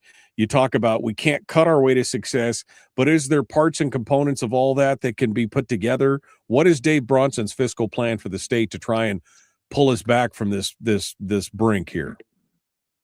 Well, again, you answered it. It's going to have to be a bipartisan effort. We're going to have to go back to the findings of the Fiscal Policy Working Group. It just has to happen. You can't come in unilaterally. The governor can't. The legislature can't come in and just say that this is what we're going to do. We've got to sit down. We got to do it quick. We got to sit down and come up with that fiscal plan. I don't know what that plan is. I know what the principles are. The principles are we need to right size government, and that's a catchphrase. I know, but until you get in and you can look at it and audit all the 15 departments and find out where the money is being spent well, where it's not being spent well, where we have too many people and where we have too few people, you really can't. I guess as a campaigning politician, I could come in and say, "Oh, I'm going to do this and that," and you don't know that till you get in there. Now, there's people like Kevin McCabe, who I lean on quite a bit. Real smart guy, old friend. They have a head start on it, and those are the kind of guys I would be listening to. There's a lot of smart people who've gone down the path on this and are well ahead, and you got to listen to them and build on that, and then come up with a fiscal plan coming forward. Well, and that's the thing. I mean, the fiscal policy working group said it's a holistic plan. It's not. It's some cuts. It's some increase to oil taxation. It's some right sizing. It's some sales tax. It's some, solidifying and protecting the dividend. It's a spending cap. I mean, those are all part and parcel of that. Would you be open to all of those ideas coming across the table? Well, when you say you get my attention when you start saying taxes are a solution to something that worries me. I'm not saying I'm universally or adamantly opposed to that. I'm other than an income tax. I would not support an income tax. I would if we had to go, if we were required in the working group and others legislature, we came up with an understanding that I guess there's got to be a tax. I would look at a seasonal sales tax to start with. That way that the folks that come and visit us who are, I'll just call it what it is, they're in vacation mode. They don't care what they spend, and we can tax and capture some revenue from them. I supported that at when I was the mayor. I supported a 3% sales tax, seasonal sales tax, where it would be dollar for dollar reduction for property taxes here in Anchorage. But the moment you start adding taxes, the taxes then just grow. I think back in 1913, our federal income tax started at about 1.5 and then by the 1960s we got up to, I think, 92%. The highest marginal tax rate was roughly 92%. That isn't what we need to do. I'm going to support just about everything that's on the table except an income tax. I mean, I will consider everything. Yeah. Well, and I think that was why one of the key components of this, and that's why they kept saying in the fiscal policy working group, you can't just do one of these things. You have to do all of them. And one of the key cornerstone components of it was a spending cap. Because, if you give government more money, they'll just spend it. That's Parkinson's principle for government, right? And, the government spending expands to consume all the available money. But if you put a spending cap in first, and then you start talking about, a sales tax, a slight increase in the oil taxation structure, then some cuts, then some other things. Now you put a governor and a restriction on the spending. As more money comes in or money comes in from different sources, then maybe money can flow back to things like the permanent fund, the dividend, right? I mean, that's how, because we've had some politicians on the show. They've all come on. We want a full dividend. How do you pay for a full dividend? A full dividend is, $2 billion. How do you pay that for that $2 billion dividend when you've got $1 billion shortfall? Right. That's the question. And so when people say, well, to keep the dividend, we want to have a tax. We're going to tax somebody to pay somebody else's. What that's called is wealth transfer. And as a matter of principle. Let me interrupt you just for a second. Here's the thing, Dave. The dividend is fully funded. The dividend is fully funded. It's in the ERA per statute, per the Constitution. The dividend amount is there. What we have is a misappropriation. We have a mismanagement of those funds. To me, it's a false argument to say, well, do you want a tax to pay the dividend? No, the money for the dividend is there. They've decided to spend it on something else. What you should be asking is, do you want a tax to pay for a pension plan? Do you want a tax to pay for roads? Do you want a tax to pay for the marine highway system? Do you want a tax to pay for troopers? Because that's what they're doing. They're taking those those dividend monies that was already paid for, and they're putting it into something else instead of paying what it should have been paying to begin with. So that's, I mean, Right. I just think that's a false argument. Well, your principle is right. The PFD, permanent fund dividend is statutory. Okay, and that's why the governor keeps submitting for a full PFD. So, but I look at the large numbers. I learned a principle. I was a professional pilot for over 42 years. I never argued with mathematics, not once in all those 22,000 hours of flying time. And my wife's a CPA, and she never argues with the mathematics either. And these are the math is we have about $6 billion in revenue, and we've got about $8 billion in costs. And at the end of the day, people who say, yeah, we can cut government and fund the full PFD. The trouble is, Michael, is you're exactly right, but guess what? I think I'm right too. We've gotten to a point where we're in a real pickle here, and it goes like this: we've got $8 billion in expenses and about $6 billion in revenue, and the permanent fund is $2.4 billion. So about 600,000 people times $4,000, that's $2.4 billion. The entire W-2s, if you took the W-2s for everyone in the state, added up every last employee, it's $1.2 billion. You can eliminate every employee in the state and still get only halfway to a full PFD. You can cut 13 of the 15 departments and still not get to a full PFD. The problem is just so big. And I don't know where we can cut. I mean, do we want to cut all the troopers? Do we want to cut all? We're still not going to get to a full PFD. That's why my emphasis so much on making government more efficient and growing our revenue streams. Roughly 2/3 of our revenue comes from the PFD, the POMB off the permanent fund. And then the rest of it just comes from oil. About 1/3 comes from our oil revenue. Well, if we grow that 1/3 and go from, say, what do we have, 464,000 barrels a day, there's talk here, once Will and Pika and all the rest of them come online, we could be up at 800,000 or 900,000 barrels a day. What is that going to do to the revenue picture? There's no quick fixes on any of this, because we've been digging this hole for a lot of years. It's Republicans, it's Democrats alike. And so I'm looking at the scale of the problem. That's the mathematics I'm not going to argue with. It is here. And back to your very first point, the next governor is going to get stuck with it. And I'm going to make a very terrible forecast here. The next governor is probably going to be a one-term governor. And I'm getting into this race acknowledging that, because there's so many. If he or she comes in, I hope it's a he, comes in and fixes the problem, he is probably going to be very unpopular. But the problems will be fixed for the next generation, the next several generations, because that's how we have to look at that. We've got to grow our revenue, and it's going to be a lot of tough decisions in that process. Dave Bronson is our guest candidate for governor. We are going to continue with him here in just a moment, but we are up against the break. We will be back here in just a moment. Don't go anywhere. The Michael Duke Show, common sense, liberty-based, free thinking radio. We return with more right after this.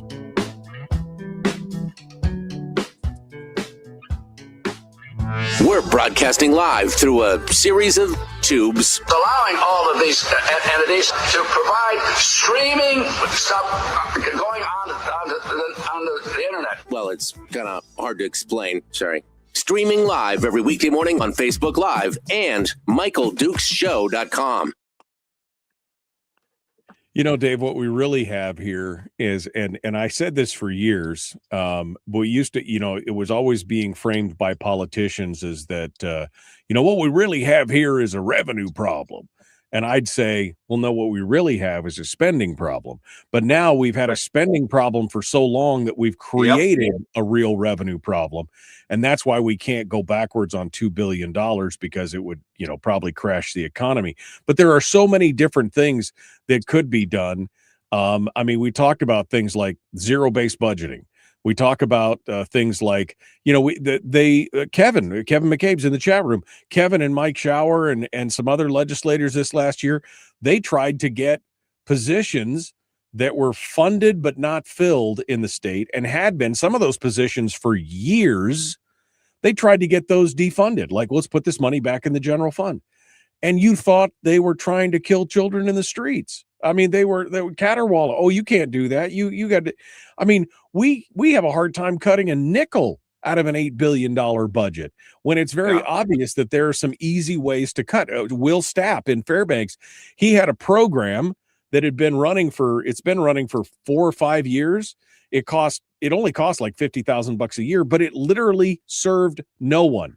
No one had qualified for this program in 4 or 5 years, and yet they were still funding it year after year after year, and they wouldn't even turn that off. Well, are we on the air, Michael? It's just you, me, and 60 of our closest friends on the internet here in the commercial break. Yeah. So this is the thing. I ran into this at the city. So you have PCNs, permanent positions.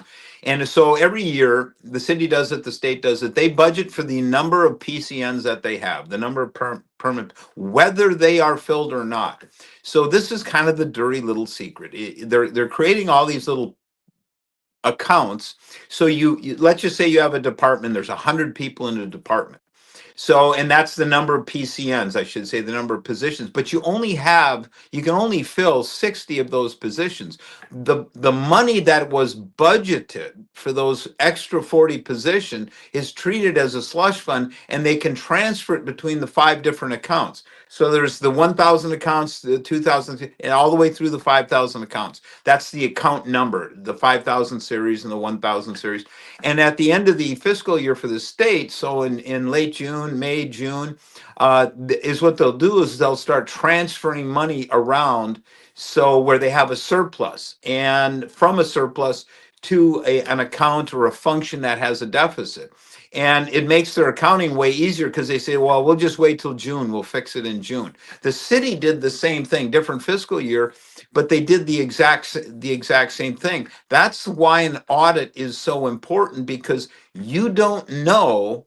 So there's jobs that haven't been filled. I'll give you an example, very pertinent example, actually. We have 3 at the airport. This is what I know intimately. We have 3 shifts of 15 people. That's 45 people to maintain our runways, 3 8-hour shifts. Okay. And so and then our snow removal plan for the airport is based on so much snowfall and how many square feet you can clear in a certain amount of time. Okay. Right now we're 6 or 7 people per shift. We're at 18 out of 45. We can't fill those positions because we start those positions. So in a young 25-year-old guy, heavy equipment operator, that's what they are. When they come on, we pay them. The hiring wage is $29 an hour. The city hires at $34.50, and all of the commercial operators are well above $42 an hour. We're not competitive. We're not even close to being competitive, because when a young guy comes on, he doesn't look at the package. The benefit package is really good, dental, vacation, all the other, it's really good. But the young guy who comes in, he says, well, I only look at the hourly rate, because that's what's important, because I got to buy a new snow machine, or I've got to do this, or I've got to do that. So we're broken in so many ways. It would stun you. Yeah. So I'm going to come in as a conservative and say, if I want to get the government job done, I got to pay people more money. Well, I'm a conservative, and I'm trying to make the government function the way it's supposed to on very fundamental things. Very fun. Snow removal on runways. Hold a second. We're about to rejoin the radio. So he's passionate about it. We're going to get back to that, and we're going to continue the Michael Duke Show, Common Sense Radio.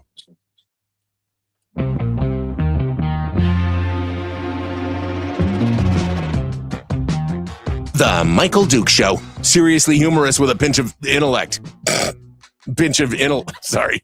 That is humorous. Here's Michael Dukes. All right. We're continuing with Dave Bronson, gubernatorial candidate here in the state of Alaska. In the next segment, we're going to touch base with him on his road trips. He's going to be coming down for a stop down here in Homer on the 15th. We'll get you some details on that in the next segment. But we've been talking about the fiscal situation and the fiscal problems. And so you mentioned this a couple times, and I think it's a great idea, this expansion of resource development as a way to continue to fund the state, because the state used to receive the lion's share of their money from resources and the smallest portion from the permanent fund. Now that's flipped. But the question is this, because we know that resource development has a long tail. We know that it takes, it's not like we turn on the light switch and next year we get new revenue. It's a 5, it's a 10, it's a 15-year, period of time before those things really start to make returns. So my question to you as governor would be, how do we survive between now and then? How do we survive the interim at $1 billion a year shortfall, and with basically no money left in any of the piggy banks? How do we survive that 5 or 10-year tail between here and there to get that to work? Well, like I said last segment, you don't argue with the mathematics. At some point, you're going to have to cut government because that's the expense side of it. And we're going to be cutting into meat. If this doesn't, and because we have a challenge with the federal government, because Donald Trump has said, and he's the best president for this state we've ever had. He's better than Reagan. But the trouble is, he is trying to drive down the cost of oil, and I'm told he has said 50, and the rumor is he's trying to get it down to 40. Well, our Kevin, if he's on board, he would know the exact number, but I think we're at 64 now, and the budget is supposed to balance somewhere between 67 and 72. So, one of the rules I tell my kids, you try to teach them by very simple rules. No matter how bad things are, it can always get worse. And on the revenue side of it, on the oil side of it, which is at 30% of our revenue, that's a problem. So we've got to grow the revenue side on the 5.5 billion off the POMV. The trouble is we're only getting a 6% return rate on the income side on the permanent fund. And the reason we're so low, because there's people that are getting 12, 13, 14% return in their 401ks. If we could just get to 8%, that's a 30% increase in our revenue on the largest revenue driver on the thing. But the reason we're at 6% is because we've so screwed this up that the board has got to they've got to go to the absolute most safest and liquid investments possible, which are the lowest return, which is down around 6%. So we've got to stabilize our financial environment so that then the board can go out and seek greater investments that create greater revenue or greater returns. So again, people, I'm comfortably retired. I don't need this job. But at the end of the day, I don't want to be on the sidelines and let this problem, these great challenges for this state, because I'm going to grow old, get fat, and die in this state. That's my plan. So I'm going to be here. So I might as well be part of the fight and part of the solution. Well, let's get into some rapid fire questions then, kind of just some to pick some points. One of the, you just mentioned the permanent fund. Brad Keithley and I have been talking about it for the last 5 months or so. The returns on the permanent fund are hysterically low. I mean, just like compared to a lot of things. The Exactly. S&P, if we pegged it to the S&P 500, we'd have a permanent fund that was at 120 billion instead of 80 billion right now, and we wouldn't have paid $1 billion a year in management fees to get it done. Should there be some changes as governor in the permanent fund board? Should we be putting investment professionals on the permanent fund board instead of attorneys and politicians and people like that? Should we be putting more investment professionals on the board? The short answer is the obvious yes. We don't, and nothing against lawyers. I've hired lots of them. Nothing against the profession. You hate them until you need them, then you love them. But at the end of the day, we've got to. But it's not them. They're governed by rules, financial rules, and it's the rules that would have to change, because when you have so much risk, when you have so much unknown, and unknowns in markets translates into risk, And then you have to be the more riskier things are. You have to be safer. You have to seek those low returns. We've got to change the playbook, and we've got to stabilize our investment methodology here so that we can get to the higher return. You know, I was told, and I think Brad even said it once, Brad Keithley. I think if we can get to, and I think the number's about right, if we can get to about $120 billion, we're at roughly 86 right now. If we can get to $120 billion, we don't have to have any taxes anywhere, because the essentially the POMV off $120 billion will pay for our $8 billion budget. Of course, then the politicians would grow it to 9. So there's that. Sorry to be a pessimist, but but at the end of the day, we've got to grow the fund, and this is why 20 years ago we you know, when the people were screaming, the financial professionals were screaming, we can solve this problem, but we've got to grow the fund. No, we spent too much, and we grew government. We all know that, and Republicans and Democrats alike did this. So I'm not pointing the finger, but now the Republicans and the Democrats are going to have to come together, and through the mechanisms like the working group, that and get this thing fixed. And it's going to be a long, hard road. Right. Since we're on the permanent fund, let's discuss the big topic du jour, which has been the combining of the fund. There's all kinds of groups out there that are going for the combining of the fund. We need to put the ERA and the corpus together, which will remove the constitutional protections and some other things. Where do you stand on this combining of the fund? Well, right now I'm deep into that, and I'm talking to a lot of people, real smart conservatives on both sides of this issue. The focus has got to be the protection of the corpus. It just that's full stop on that one.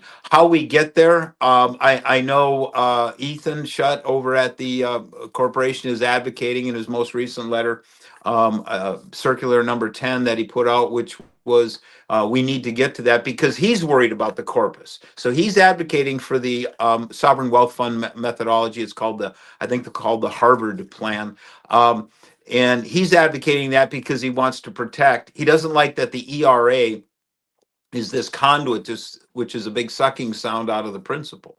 Or it's this mechanism that allows us to draw money quite easily out of the corpus.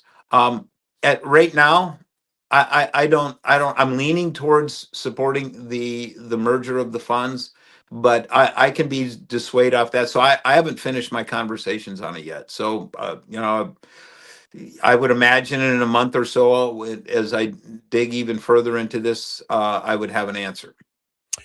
Let's talk about the size of the field right now. Of course, we got 14 different players out there running for governor, and the lion's share of them are Republicans. We got a dozen Republicans, 13 Republicans or something, who are all running against each other. And of course, with ranked choice voting and with the jungle primary question, it then becomes a question of what happens when we get to the general. If we have a mixture of people in there, maybe you don't make it to the top 1 or 2.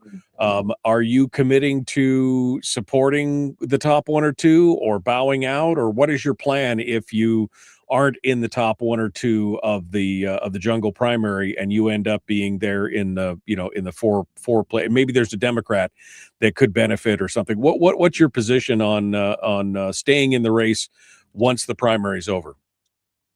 Well, my first and foremost commitment is, and I'll betray my bias here. My first commitment is to make sure a Democrat doesn't get the seat, because we can't. If we get that, we can't fix the things that need to be fixed. We've learned that both nationally and in the state. We'll never get ranked choice voting dealt with if there's a Democrat sitting in that seat. It metastasizes throughout all of government, throughout the state. Now, let me ask you, let's just say there's a rhino that's number 1. And of the 4 people on August 18th, there's a rhino that's number 1, you're number 2, and it doesn't matter who's in 3 or 4. Okay. And you're fractionally, you're a half a point, or you're a point behind that rhino. Well, if you make a commitment right now to get out, if you're not number 1 Republican, then then no one's going to beat the rhino. And then we essentially have a Democrat in office. And that's a very real possibility. Now let's just say the Democrats number one and 2 and 3 and 4 are Republicans, and number 5 is a Democrat. Okay, and you're number 3 or 4. You're going to get out and you're going to allow a Democrat into the field to go into, and with ranked choice voting, um, the second and third place person can often win on ranked choice voting in November. So to answer your question directly, no, I'm not committing at this time to getting out if I'm not number one, because because if I give my word, I'm going to keep my word. And we don't even know who's going to be in the field, and we won't know that until June 1st, which is a filing deadline. So you got to think, and I've talked to, and I won't mention their names, I've talked to 2 other candidates about that, and they're in complete agreement with me. There's too many scenarios that can pop up, and at the end of the day, we got too many politicians lying to us. I'm not going to be one of them. That's why I'm sitting there telling you things you probably disagree with. You get on talk radio and conservative radio or libertarian radio, and you're supposed to tell people what you think they want to hear. I'm just going to tell you what I think, and I'll tell you when I don't know things, and we'll just figure it out. It eventually figure itself out. I'm not going to tell you what I think you want to hear. So everybody on the conservative, not everyone, a lot of people on the conservative side want to say, if you're not number 1 or 2, you got to get out. Well, what does that look like? First, it's funny. Because that's not how talk radio works. I tell people what I think, and if they agree with me, they agree with me. If they don't, they don't. It's provocative. That's kind of what makes it work. But I think that's actually a good answer, because I think there's nuances to this whole thing with ranked choice voting, because you don't know who ends up in that top 4. Like you said, do you allow a Democrat in by dropping out?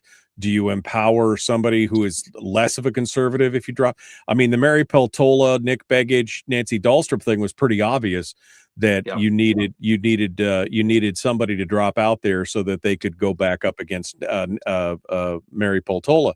But I think it should be taken on a case-by-case basis. I think there is nuance to it, and I think that's important for people to understand. But anyway, we're going to continue here. We got one final break, and then we're going to return here. The Michael Duke Show, common sense, liberty-based, free-thinking radio. Dave Bronson is our guest. We'll continue here in just a moment. Don't go anywhere. Back with more right after these messages.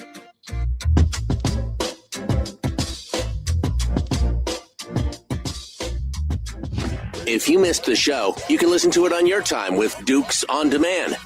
Oh, and it's free. Like America used to be. Streaming live every weekday morning on Facebook Live and MichaelDukesShow.com. Okay, Dave Bronson is our guest here on this. And we're talking about, I'm just going back here to look in some of the, see if there's any questions out of the chat room. David Boyle says, I like Dave Bronson in regards to his comments on saying what people want to hear, integrity. I agree. I think if you keep saying what people want to hear, eventually, first of all, you've got to decide which people are you talking to. And that's part of the problem. You can't just tell people what they want to hear, because there's too many people out there who want to hear their own thing. That's why you just be authentic and be yourself, and you'll figure it out from there. If Bishop is number 1, says Willie, this is Click. Bishop is what he's talking about. No Republican can get out. And I agree with that, because Click is a moderate Republican. I'm holding my nose while I say that word. I agree that's exactly one of those nuanced positions that we were talking about. Exactly. I'm going back up. Michael, I hope I didn't mean to insult you if you took it that way. I don't, maybe you didn't. That I'm going to, conservative talk radio expects me to tell them what they think. I didn't direct that towards you. I live in a, I'm speaking a lot, and I get up into forums. Some of them are moderate, and some of them are quite conservative, and it's the same message every time. So this is just me, pretty much unfiltered. Again, I'm lucky. I don't I don't need this job. I don't need the money. I'm just trying. I'm more of a technician than a politician. I like to think. I love solving the problems. Unfortunately, I have to go through politics to get to the policy, and it's the Right. policy where you Right. fix things. So No, exactly. And I mean, we need to speak plainly and speak clearly. And that's what needs to happen. And the problem with politics, of course, is that everybody's got to, you know, rethink everything that they're going to say 27 times to see how it's going to be filtered or lensed or whatever. And that's why I love doing talk radio, because I just tell you what I think. And if you don't like it, you just spin the dial and go somewhere else. That's how it works around here. But I mean, that's the problem with politics. I served on an assembly. I ran a political campaign. I know exactly what that's like. And was unfun because, you don't want to, well, not really. It wasn't that unfun because I still told people what I think anyway. So it didn't really matter, but, all right, I'm just going back here to see if there's any other comments, that I can bring up as far as questions before we get to it. We're going to talk a little bit about, your campaign. And how's the campaign going so far, Dave? What's the response been as far as, I mean, obviously in your hometown, there's people that love you and people that absolutely loathe you. So what's it like to go in? What's it like to go in and try and talk to a bunch of these people? well, the public speaking is the part that I like because I kind of give my bio, my background, my principles, my values, but then I get to the Q&A, and that's the part I like because I find out in any given crowd what's important to them, and the more bold people stand up and ask me a question, and I do that at every meeting, and maybe I'm nuts. But that's enjoyable for me because I like finding out what people think and I like responding to them. It's not unlike what we're doing right here. It's just I say what I think. I'm trying to capture as much data as I can and information because we've got the major issues. And by the way, if David Boyle's still on, Dave, I left you a message a couple weeks ago. I think I got the wrong number. Because I got to touch bases with David on education because he's a bit of an expert on that. And that's what I do is I study a lot. I mean, in this chair at my desk, I spend hours and I'm got all these big screens and I'm studying, I'm writing and talking to really smart people, like Kevin McCabe, one of the smartest people I know. And so he's a sounding board. I mean, he's not helping my campaign. He's not picking sides. He would talk to anyone, but he's a guy who fundamentally I think we have the same philosophy. So I talk to people like that. I'm talking to former revenue directors for governors. I'm talking to former OMB directors for multiple governors. One is advising me, and so I'm trying to get to where I have the facts so that when I stand up in public, I'm not blowing smoke. And then because without the data, without the facts, that's why you're asking me to make decisions on things. And I says, I can't make that decision till you get into office and you do an audit of where the people are, where the money's being spent. Essentially, you got to doge the whole government. And I'm just not going to take positions on things I don't know anything about. Well, decision making is easy, said Patton.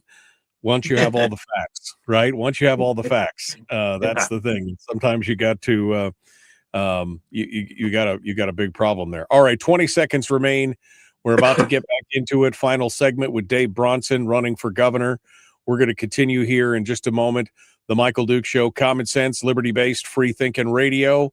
Like, share, subscribe, ring the bell, do all that YouTube-y stuff. Let's get to it. Here we go.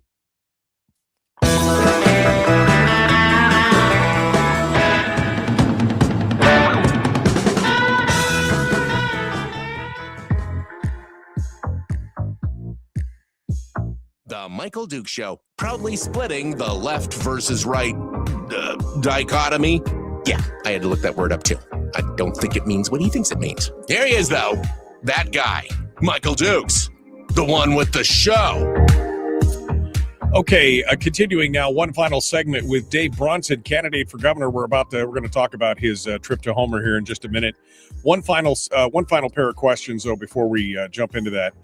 The biggest issues that we're facing right now, I think the biggest funding issues that are going to be coming up in this session. We're already seeing the battle lines being drawn.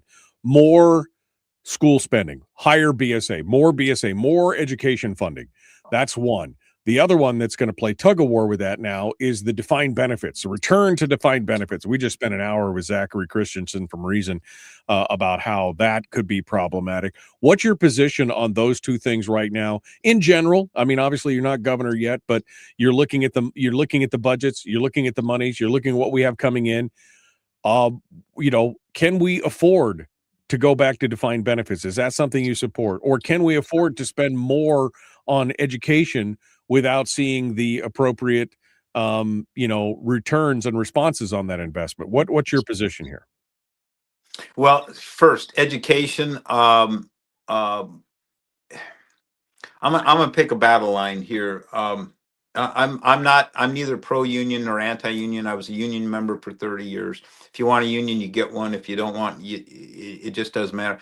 But I'm gonna create a problem for myself here. But the NEA is not good for this country. It's certainly not good for education. We in Alaska here, for example, of the 53 jurisdictions monitored by the Department of Education federally, we're number 51. So we're number 51 in fourth grade reading and math, and in eighth grade reading and math. I think we're about 47. Let's just call it we're rock bottom.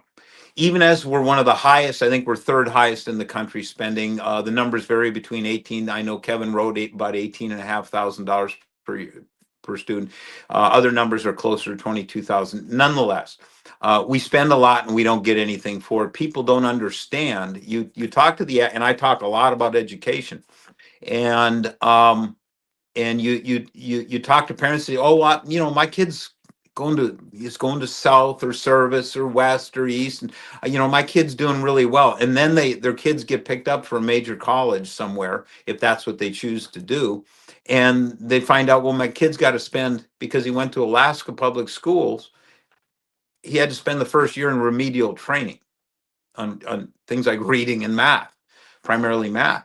And so obviously we're failing. Unfortunately, too many parents don't understand we're failing. The bright side of this is that some of the finest, best educated students in the country are from Alaska, and that's from our charter schools.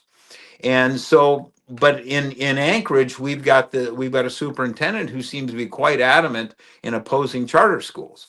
I assume it's that way around the state. So we have a methodology that works. It's called charter schools. So the model, and I just put out I think a reel on this yesterday. I think it went out on education, and I look at and I quoted it was the Mississippi miracle. We look at what Mississippi did in 2013, and they went from rock bottom, and then whatever, depending on what you're measuring, fourth grade or eighth grade reading and math, they're up into some of those areas into single digits. They're very much towards the top. And so is what I'm advocating for is they spend about $15 million a year, and that's out of, I think, 440,000 students statewide. We've got about 130,000. They spent $15 million to hire reading coaches. And you can't learn math if you can't read. And you've got to read. You got to be very proficient in reading in fourth grade. That's why they measure fourth grade reading math, because of the development of the brain. And so that's the kind of things that we need. But we've got to stop teaching all this DEI stuff, all this social stuff. And we're getting into elementary school. We're teaching sex education. I'm telling you, reading, writing, arithmetic. Those are the things that we need to teach. Our public school system for 200 years was the best in the world. It was the envy of the whole world. And it seems like since the 1960s, we've been on a deliberate course to destroy that. And we've been very successful in destroying it. We celebrate when we get above 80% graduation rates. My goodness, that's a failure. That's a failure. And I come from the airline and the military flying world. If the airlines operated like the school system did here in Anchorage, there'd be dead people from one end of this country to another. There'd be plane crashes everywhere. So that's got to be fixed. Now, that's the education. What was the other question? Well, the other one was defined benefits, but we're going to have to come back to that because we're down to about the last three minutes here, and I want to get a chance to talk about your visit. You're coming down here on the 15th to visit with folks in Homer. Tell us a little bit about that. What can they expect, and what's going on, where it's at, everything else. Yeah, it's at Land's End on the evening of the 15th. I think it's 6 or 6:30. I should know that. But we've got one the next day in the Valley, so we're going to be a lot of driving for those 2 days.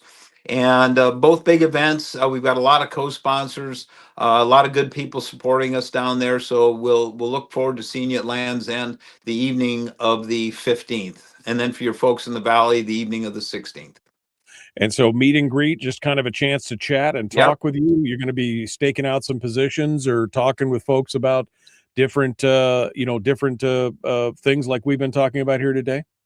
Right, calling it like I see it. In Homer, one of the big things is the development of the new port. That's a really big thing. That's an economic driver. We've got to execute and complete that.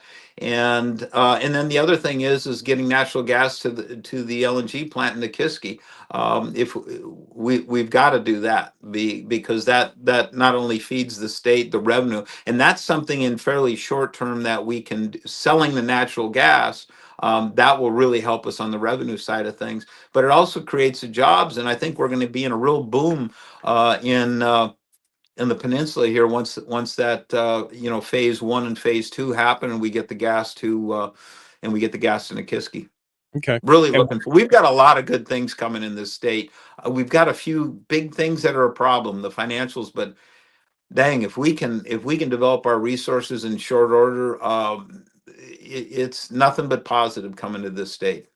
Where's your meeting in the Valley afterwards? Somebody in the Valley is asking right now. It's the Chop House. At the Chop House on the 16th. Okay, Chop House on the 16th. Yes. All right, final thoughts, Dave Bronson. Less than a minute. Give me your final elevator pitch here on the way out the door.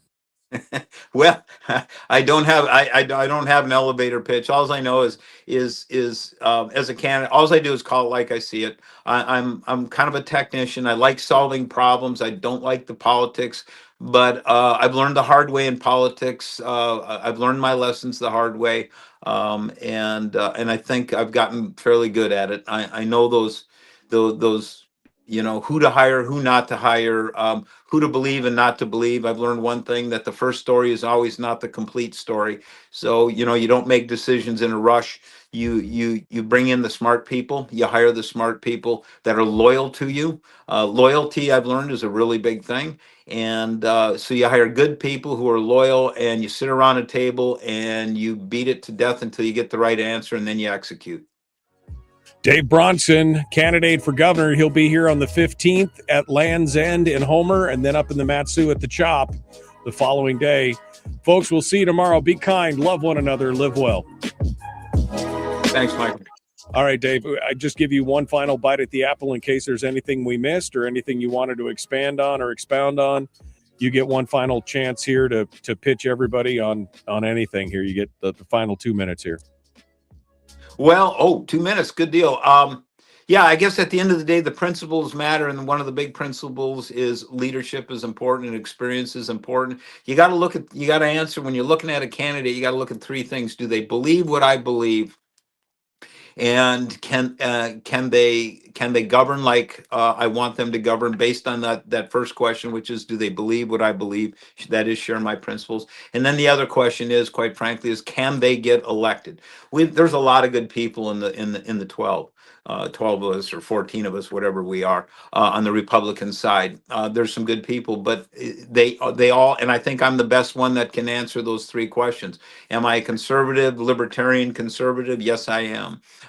Do I believe in smaller government? Yes, I do. Can I govern? Yes. I governed in very difficult circumstances at the assembly, or in the municipality. So I've got that experience, and I've learned those hard lessons. And then the other thing is can I actually win? Well, there's 3 polls, one of which I paid for, and I'm number 1 on every last one. And so that's, is the margin between me and the next Republican as big as I'd like? Certainly not.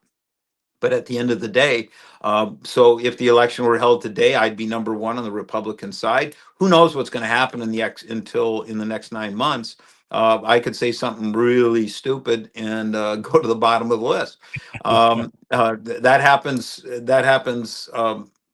Real quick, I learned that in 2016. I was the campaign director for the state of Alaska for Dr. Ben Carson, and he was riding high. And then he made a one silly statement. He was factually wrong on something, and he dropped out of first place in a moment. And so I'm trying not to. I'm trying to speak intelligently but passionately, because I am passionate about this. So Yeah. that's my elevator speech. That's all I got. Sorry. Where do folks find out about you, Dave? Do you have a website or something like that? I didn't ask you that earlier. Yeah, real easy. DaveBronson.com. DaveBronson.com. Okay. All right. Yeah, and we'll be populating the website with very involved, as the months go on, detailed positions, more and more detailed on what we think about what I think about things. And I think the first one is going to be education, and as far as a very well developed, thorough plan on what I'm going to do. Right now, we're articulating the principles, but then people want to know what I think and what I'm going to do, and I have to deliver that. Yeah, well, that's the thing. We're looking for some details. The big picture is great, but we need more details when it comes down to it, and that's what I'm hoping. Them both. I'm hoping to push more candidates for those as we go forward. So, all right. Well, Dave, thanks for coming on. You're always welcome. Appreciate you being part of it today. We will talk to you again soon. Thanks, Michael. Appreciate it. Appreciate you coming on board. All right, folks, that does it for me today. I'm out of time. We'll see you tomorrow. I don't know what we're going to do. Let me just take some phone calls, maybe. We'll see. The Michael Duke Show. Common sense, liberty-based, free thinking radio. We'll see you then.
We've shed our terrestrial radio skin, and now we are slimy lizard internet people. It's the Michael Duke Show.